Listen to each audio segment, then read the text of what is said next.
Assalamualaikum warahmatullahi wabarakatuh. Salam sejahtera bagi kita sekalian dan Om Swastiastu. Terima kasih atas kesempatan yang diberikan kepada kami.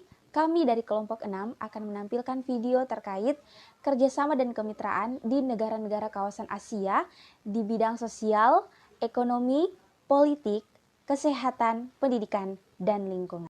Baiklah, terima kasih atas kesempatannya. Langsung saja saya masuk ke materi selanjutnya, yaitu South Asian Association for Regional Cooperation. South Asian Association for Regional Cooperation atau SAARC atau Asosiasi Kerjasama Regional Asia Selatan merupakan organisasi ekonomi regional di kawasan Asia Selatan yang berdiri pada 8 Desember 1985. SAARC resmi terbentuk pada 8 Desember 1985 di Dhaka, Bangladesh. SAARC awalnya didirikan oleh 7 negara, yaitu India, Bangladesh, Pakistan, Nepal, Bhutan, Sri Lanka, dan Maldives. Namun beberapa tahun kemudian Afghanistan pun masuk menjadi anggota SAARC. Negara anggota SAARC mengharapkan terciptanya kawasan perdagangan yang bebas. Selain itu, mereka juga mengharapkan dapat membantu negara sesama negara anggotanya yang mengalami krisis dalam aspek ekonomi, terlebih lagi di era globalisasi. Banyak negara yang mengalami krisis ekonomi, termasuk negara yang menjadi anggota SAARC. Adanya perdagangan bebas juga diharapkan dapat meningkatkan perekonomian di negara-negara berlokasi di Asia Selatan. Dalam hal ini, SAARC berperan sebagai suatu organisasi yang mempertemukan berbagai negara dalam rangka mendiskusikan masa depan negara-negara di Asia Selatan di bidang ekonomi. Diharapkan organisasi ini juga menjadi wadah untuk meredam konflik yang terjadi di Asia Selatan. Dalam jurnal South Asian for Regional Cooperation SAARC, Its Role, Heartless and Prospect 2013 karya Irum Sahin. Pendirian SAARC dilatar belakangi oleh kondisi ekonomi negara-negara di Asia Selatan yang belum mampu berkembang optimal. Baiklah, terima kasih atas kesempatannya. Langsung saja saya masuk ke materi selanjutnya, yaitu South Asian Association for Regional Cooperation. South Asian Association for Regional Cooperation atau SAARC atau Asosiasi Kerjasama Regional Asia Selatan merupakan organisasi ekonomi regional di kawasan Asia Selatan yang berdiri pada 8 Desember 1985. SAARC resmi terbentuk pada 8 Desember 1985 di Dhaka, Bangladesh. SAARC awalnya didirikan oleh 7 negara, yaitu India, Bangladesh, Pakistan, Nepal, Bhutan, Sri Lanka, dan Maldives. Namun beberapa tahun kemudian Afghanistan pun masuk menjadi anggota SAARC. Negara anggota SAARC mengharapkan terciptanya kawasan perdagangan yang bebas. Selain itu, mereka juga mengharapkan dapat membantu negara sesama negara anggotanya yang mengalami krisis dalam aspek ekonomi, terlebih lagi di era globalisasi. Banyak negara yang mengalami krisis ekonomi, termasuk negara yang menjadi anggota SAARC. Adanya perdagangan bebas juga diharapkan dapat meningkatkan perekonomian di negara-negara berlokasi di Asia Selatan. Dalam hal ini, SAARC berperan sebagai suatu organisasi yang mempertemukan berbagai negara dalam rangka mendiskusikan masa depan negara-negara di Asia Selatan di bidang ekonomi. Diharapkan organisasi ini juga menjadi wadah untuk meredam konflik yang terjadi di Asia Selatan. Dalam jurnal South Asian for Regional Cooperation SAARC, Its Role, Heartless and Prospect 2013 karya Irum Sahin. Pendirian SAARC dilatar belakangi oleh kondisi ekonomi negara-negara di Asia Selatan yang belum mampu berkembang optimal. Baiklah, saya akan melanjutkan materi mengenai East Asian Summit. East Asian Summit atau KTT Asia Timur adalah forum utama dialog strategis Indo-Pasifik. Ini dia adalah satu-satunya forum yang dipimpin pemimpin di mana semua mitra utama Indo-Pasifik bertemu untuk membahas tentang politik keamanan dan ekonomi yang dihadapi kawasan dan memiliki peran penting dalam memajukan kerjasama regional yang lebih erat. Australia berpartisipasi sebagai anggota pendiri dalam EAS perdana yang diadakan di Kuala Lumpur pada tanggal 14 Desember 2005. EAS memiliki 18 anggota, 10 negara EAS yang pertama Brunei, Kamboja, Indonesia, Laos, Malaysia, Myanmar, Filipina, Singapura, Thailand, Vietnam, bersama dengan Australia, China, India, Jepang, Selandia Baru, Republik Korea, Rusia, dan Amerika Serikat. ASEAN memimpin forum dan posisi ketua digilir antara negara anggota ASEAN setiap tahun.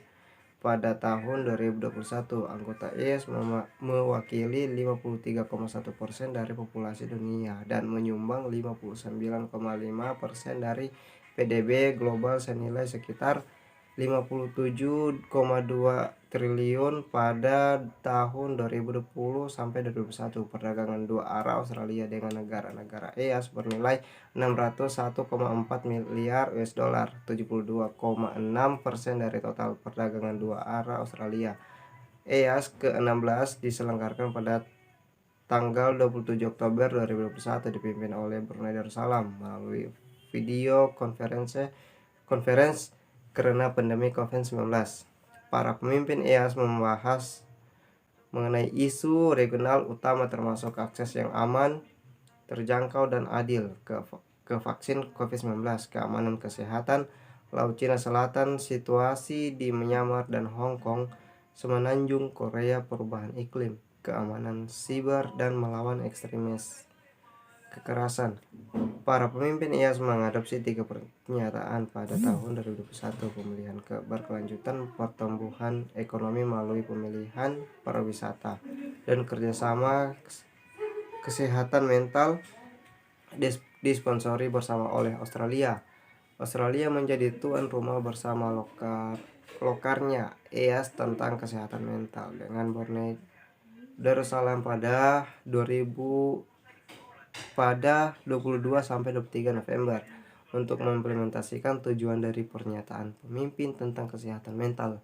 Lokarnya ini mempertemukan para pembuat kebijakan, praktisi, dan pakar mental dari seluruh negara peserta EAS untuk bertukar praktik terbaik dan pengalaman nasional dalam pembuatan kebijakan dan implementasi kebijakan kesehatan mental. EAS ke-17 dijadwalkan berlangsung pada pertengahan November di Phnom Penh, Kamboja. Pertemuan Menteri Luar Negeri EAS 2022. Pertemuan Menteri Luar Negeri EAS ke-12 diadakan pada 5 Agustus 2022 di Phnom Penh. Menlu membahas tentang strategis dan dihadapi kawasan termasuk situasi di Myanmar, invasi Rusia ke Ukraina, keamanan maritim dan Laut Cina Selatan, Semenanjung Korea, kontra terorisme, deformasi, dan perubahan iklim. Pertemuan Menteri Ekonomi EAS 2021 19 tahun EAS Ekonomi Ministers Meeting dilaksanakan pada 15 September 2021 melalui video conference akibat pandemi COVID-19 yang diketahui oleh Brunei Darussalam. Para Menteri Ekonomi EAS sepakat untuk memprioritaskan pemulihan ekonomi dan membangun ketahanan pasca COVID-19 dengan memfasilitasi perdagangan, investasi, dan rantai pasokan yang aman dan tangguh. Kebijakan fiskal yang mendukung fundamental mikroekonomi yang kuat dan lingkungan bisnis yang dapat diprediksi. Para menteri menegaskan kembali komitmen karena terhadap sistem perdagangan multilateral berbasis aturan yang berpusat pada Organisasi Perdagangan Dunia yang merupakan WTO. Kamboja akan menyerahkan kekuatan EAS ke Indonesia setelah Leaders Summit. Baik, mungkin itulah dari penjelasan dari saya. Mungkin untuk selanjutnya akan dibacakan oleh teman saya. Australia menjadi tuan rumah bersama lokarnya EAS tentang kesehatan mental dengan Brunei Darussalam pada 22 sampai 23 November untuk mengimplementasikan tujuan dari pernyataan pemimpin tentang kesehatan mental. Lokarnya ini mempertemukan para pembuat kebijakan, praktisi, dan pakar mental dari seluruh negara peserta IAS untuk bertukar praktik terbaik dan pengalaman nasional dalam pembuatan kebijakan dan implementasi kebijakan kesehatan mental. IAS ke-17 dijadwalkan berlangsung pada pertengahan November di Phnom Penh, Kamboja. Pertemuan Menteri Luar Negeri IAS 2022. Pertemuan Menteri Luar Negeri IAS ke-12 diadakan pada 5 Agustus 2022 di Phnom Penh. Menlu membahas tentang strategis dan dihadapi kawasan termasuk situasi di Myanmar, invasi Rusia ke Ukraina, keamanan maritim dan Laut Cina Selatan, Semenanjung Korea, kontra terorisme, deformasi, dan perubahan iklim. Pertemuan Menteri Ekonomi IAS 2021 19 tahun IAS Ekonomi Menitirs meeting dilaksanakan pada 15 September 2021 melalui video conference akibat pandemi COVID-19 yang diketahui oleh Brunei Darussalam. Para Menteri Ekonomi IAS sepakat untuk memprioritaskan pemulihan ekonomi dan membangun ketahanan pasca COVID-19 dengan memfasilitasi perdagangan, investasi, dan rantai pasokan yang aman dan tangguh, kebijakan fiskal yang mendukung fundamental mikroekonomi yang kuat dan lingkungan bisnis yang dapat diprediksi. Para menteri menegaskan kembali komitmen karena terhadap sistem perdagangan multilateral berbasis aturan yang berpusat pada Organisasi Perdagangan Dunia yang merupakan WTO. Kamboja akan menyerahkan kekuatan IAS ke Indonesia setelah Leaders Summit. Baik, mungkin itulah dari penjelasan dari saya. Mungkin untuk selanjutnya akan dibacakan oleh teman saya. Oke, bagian C ada ASEAN atau Association of Southeast Asian Nation, merupakan perhimpunan bangsa-bangsa di Asia Tenggara yang didirikan pada tahun 1967 dan terdiri dari 10 negara anggota, di mana 10 negara anggota itu terdiri dari Brunei Darussalam, Indonesia, Kamboja, Laos, Malaysia, Myanmar, Filipina, Singapura, Thailand, dan Vietnam. Kemudian tujuan ASEAN tidak hanya sebatas menjaga stabilitas kawasan, namun lebih daripada itu juga menjalankan integrasi ekonomi serta dalam memperbaiki daya saing regional. Kemudian kepemimpinan ASEAN digilir setiap tahun sekali antara tiap negara anggota. Kemudian ASEAN telah mendirikan sebuah kawasan perdagangan bebas yang bernama ASEAN Free Trade Area atau AFTA melalui pengurangan tarif bertahap. Perjanjian AFTA telah dimulai dan diberlakukan pada tanggal 1 Januari 2003. Kawasan perdagangan bebas antara 6 negara anggota ASEAN atau ASEAN 6 yang menandatangani deklarasi Singapura pada tahun 1992 secara luas telah berlaku sejak 2010. 4 negara anggota yang bergabung setelahnya adalah Vietnam pada tahun 1995, Laos dan Myanmar pada tahun 1997, dan Kamboja pada tahun 1995 diberikan masa transisi hingga tahun 2015 untuk mengimplementasikan perjanjian tersebut. Kemudian A. Piagam ASEAN. Piagam ASEAN yang berlaku sejak 15 Desember tahun 2008 memberikan tambahan impuls bagi kerjasama ASEAN, terutama dalam bidang politik dan keamanan, namun juga kebudayaan dan kemasyarakatan. Piagam ini menjadi fondasi bagi pembangunan masyarakat ASEAN lebih lanjut dan memberikannya kedudukan hukum. Selain itu, piagam ini mengandung pengakuan negara-negara ASEAN terhadap supremasi hukum, demokrasi, dan tata pemerintahannya yang baik. Dan bantuan timbal balik dalam hal menjadikan kepentingan bersama di bidang ekonomi, sosial, budaya, teknis, ilmiah, dan administrasi. Yang keempat, saling membantu dalam bentuk fasilitas, pelatihan, dan penelitian di bidang pendidikan, profesi, teknis, dan administrasi.